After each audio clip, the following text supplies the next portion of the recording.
एक बार फिर से स्वागत है आप सभी का हमारे YouTube channel world of Hindi पर।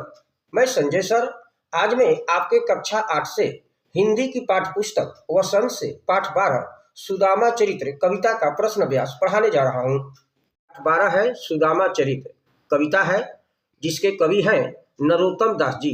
मौखिक प्रश्न है, निम्नलिखित प्रश्नों के उत्तर संक्षेप में लिखें।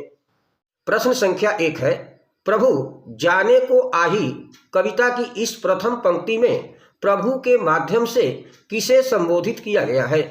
उत्तर है प्रभु जाने को आही कविता की इस प्रथम पंक्ति में प्रभु के माध्यम से श्री कृष्ण को संबोधित किया गया है।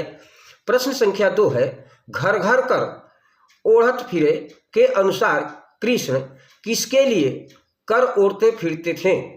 उत्तर है घर घर ओढ़त फिरे के अनुसार कृष्ण दही के लिए और मक्खन के लिए कर ओढ़ते फिरते थे। प्रश्न संख्या 3 है, कृष्ण ने सुदामा द्वारा लाए गए उपहार को किसमें भीना हुआ बताया है? उत्तर है कृष्ण ने सुदामा द्वारा लाए गए उपहार को सुधा रस में भीना हुआ बताया है। प्रश्न संख्या 4 है, वाही पठयो ठेली इस पंक्ति में वाही शब्द किसके लिए प्रयोग किया गया है? उत्तर है वाही पठयो ठेली इस पंक्ति में वाही शब्द सुदामा की पत्नी के लिए प्रयोग किया गया है। प्रश्न संख्या 5 है, सुदामा चरित्र पाठ से हमें क्या शिक्षा मिलती है? उत्तर है श्री कृष्ण और सुदामा की मित्रता से हमें यही शिक्षा मिलती है कि हमें अपने दोस्तों से कभी धोखा नहीं करना चाहिए। किसी भी परिस्थिति में मित्र हमेशा साथ खड़े होते हैं। कृष्ण और सुदामा के बीच मित्रता की कहानी में हमें मित्र के प्रति ईमानदारी, त्याग और सम्मान का भाव दिखाई देता है। हमारा दोस्त हमारे लिए ईश्वर जैसा होता है। कविता से प्रश्न और अभ्यास है। प्रश्न संख्या 1 है, सुदामा की दीन दशा देखकर श्री कृष्ण की क्या मनोदशा हुई? अपने शब्दों में लिखिए। उत्तर है सुदामा की दीन दशा देखकर श्री कृष्ण अत्यंत ही द्रवित हो उठे, यानी दुखी हो उठे और कहने लगे, हे सखा, तुमने महादुख पाया है। तुम यहाँ नहीं आए और न जाने इतने दिन तक कहाँ खोए रहे। प्रश्न संख्या 2 है, पानी परात को हाथ में छुओ नहीं, नैनन के जल सो पग धोए। पंक्ति में भाव का वर्णन अपने शब्दों में कीजिए। है प्रस्तुत दोहे में यह कहा गया है कि श्री कृष्ण ने अपने बाल सखा सुदामा के आगमन पर उनके पैरों को धोने के लिए परात में पानी मंगवाया, परंतु सुदामा की दुर्दशा देखकर उनको इतना कष्ट हुआ कि आंसुओं से ही सुदामा के पैर धुल गए, अर्थात परात में लाया गया जल व्यर्थ हो गया।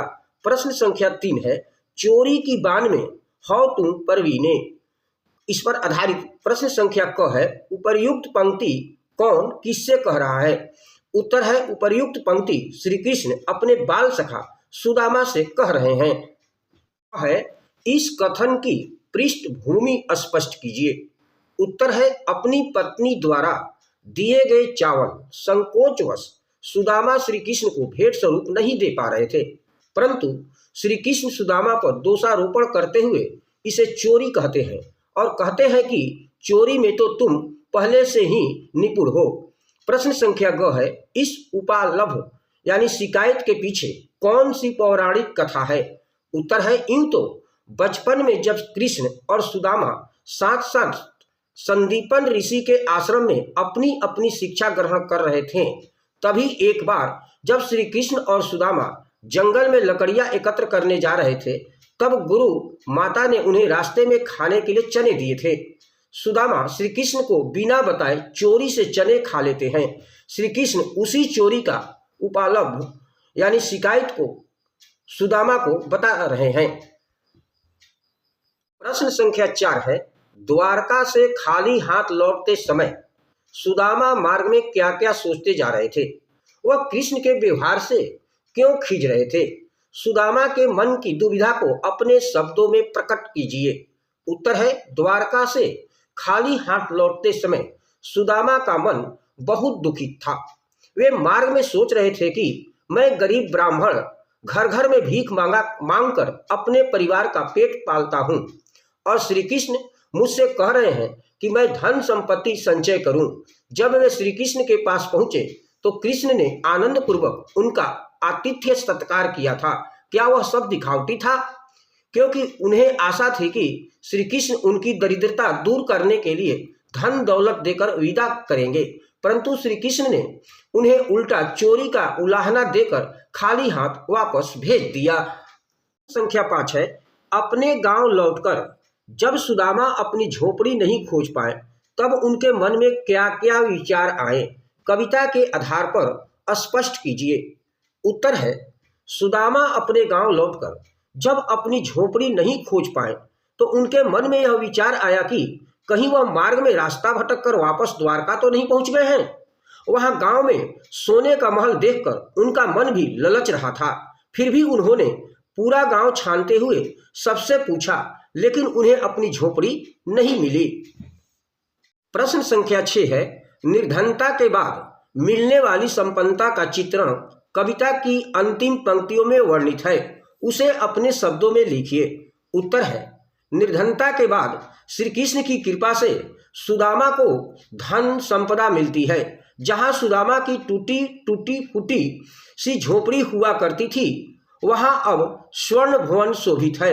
पहले पैरों में पहनने के लिए जूतियां भी नहीं थी, अब घूमने के लिए हाथी घोड़े हैं। पहले सोने के लिए केवल यह कठोर भूमि थी और आज कोमल सेज पर नींद नहीं आती है। आज प्रभु की कृपा से खाने को किशमिश मुनक्का भी उपलब्ध है, परंतु वे अच्छे नहीं लगते। अब मैं अर्थग्रहण संबंधी प्रश्न की ओर चल रहा हूं। पहला है, निम्नलिखित काव्यांशों को पढ़कर पूछे गए प्रश्नों के उत्तर लिखें। मैं काव्यांश को पढ़ रहा हूं। शीश पगार न झगा तन में, प्रभु जाने को आही बसय के ही ग्रामा, धोती फटी सी लटी दुपट्टी, और पाए उपानह को नहीं सामा, द्वार खड़ो द्विज दुर्बल एक, रहो चकिसो वसुधा अभिरामा, पूछत दीन दयाल को धाम, बतावत अपनो नाम सुधामा। इस काव्यांश पर आधारित प्रश्न संख्या क है, कवि और कविता के नाम लिखे। उत्तर है, कवि का नाम नरोत्तम दास जी और कविता का नाम सुदामा चरित। ख है, सुदामा श्री कृष्ण के पास किस अवस्था में गए थे? उत्तर है, सुदामा श्री कृष्ण के पास दयनीय अवस्था में गए थे। ग, द्विज दुर्बल शब्द का क्या अर्थ है? उत्तर है, द्विज दुर्बल शब्द का अर्थ है दुर्बल ब्राह्मण। घ है, सुदामा किसके महल के सामने खड़े थे? उत्तर है, सुदामा श्री कृष्ण के महल के सामने खड़े थे। दूसरा काव्यांश है, निम्नलिखित काव्यांशों को पढ़कर पूछे गए प्रश्नों के उत्तर लिखे। मैं काव्यांश को पढ़ रहा हूं। वैसोई राज समाज बने, गज बाजी घने मन, संभ्रम छायो, कैधो परयो कहूँ मार्ग भूली, की फैरी कै मैं अब द्वारिका आयो, भौन बिलोकिबे को मन लोचत, सोचत ही सब गांव मझायो, पूछत पांडे फिर सब सो, पर झोपड़ी को कहूँ खोज न पायो। इस काव्यांश पर आधारित प्रश्न संख्या क है, कवि और कविता के नाम लिखें। उत्तर है, कवि का नाम नरोत्तम दास जी है और कविता का नाम सुदामा चरित्र है।